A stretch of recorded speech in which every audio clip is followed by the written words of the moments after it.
సమగ్ర శిక్షాభియాన్ ఉద్యోగులు వినూత్న రీతిలో శాంతియుత మహార్యాలీ చేపట్టారు. కొత్తగూడెం పోస్ట్ ఆఫీస్ సెంటర్ నుండి రైల్వే స్టేషన్ వరకు ర్యాలీ చేపట్టి అనంతరం రైల్వే స్టేషన్లో మంత్రుల ఫోటోలు ధరించి మానవహారం నిర్వహించారు. తమ డిమాండ్లు నెరవేర్చాలని కోరుతూ నినాదాలు చేశారు. తమకు గతంలో రేవంత్ రెడ్డి హామీ ఇచ్చిన మేరకు తమ ఉద్యోగాలను క్రమబద్ధీకరించి మినిమం టైం స్కేల్ అమలు చేయాలని, తమను తక్షణమే విద్యాశాఖలో విలీనం చేయాలని డిమాండ్ చేశారు. రేవంత్ సర్కార్ తమ ఎన్నికల హామీని నిలబెట్టుకోవాలని, అప్పుడు హామీ ఇచ్చి ఇప్పుడు నిరసనలు చేస్తున్నా కనీసం పట్టించుకోకపోవడం అన్యాయమని అన్నారు.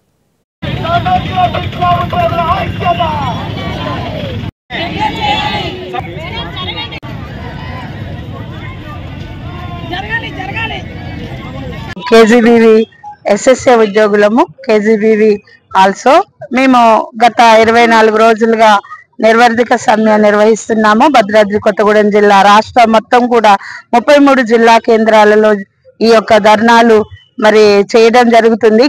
ముఖ్యంగా కస్తూర్బా విద్యాలయంలో డ్రాప్ అవుట్ స్టూడెంట్స్ ఇక్కడ అందరూ కూడా చాలా ఇంటీరియర్ ప్లేస్ లో ఉన్న విద్యార్థులు. వాళ్ళు ఒక్కసారి మళ్ళీ ఇంటికి వెళ్తే మళ్ళీ మేము ఇంట్లోకి వెళ్ళి ఎంతో ప్రాధాన్యత పడి వాళ్ళని తీసుకోవాల్సి వస్తుంది బడికి. అటువంటి పరిస్థితులలో ఎగ్జామ్స్ దగ్గరున్న సమయంలో ఇంటర్మీడియట్ 10th క్లాస్ పిల్లలు కూడా ఎవరు కూడా స్కూల్లో లేకుండా అందరు కూడా ఇంటి బాట పట్టే పరిస్థితి ప్రభుత్వం మాకు కల్పించింది. ఇది మేము కావాలని చేసేది కాదు సార్. మాకు ఆకల కేకలతోటి మేము రోడ్డు ఎక్కడం జరిగింది. మా కుటుంబాలు దాదాపు 20 సంవత్సరాలుగా మేము చేస్తున్నాము. మేము దాదాపుగా అందరము కూడా 50 అబోవ్ ఏజ్ గ్రూప్ వాళ్ళమే ఎక్కువ మంది ఉన్నాం సార్. రిటైర్డ్ అయితే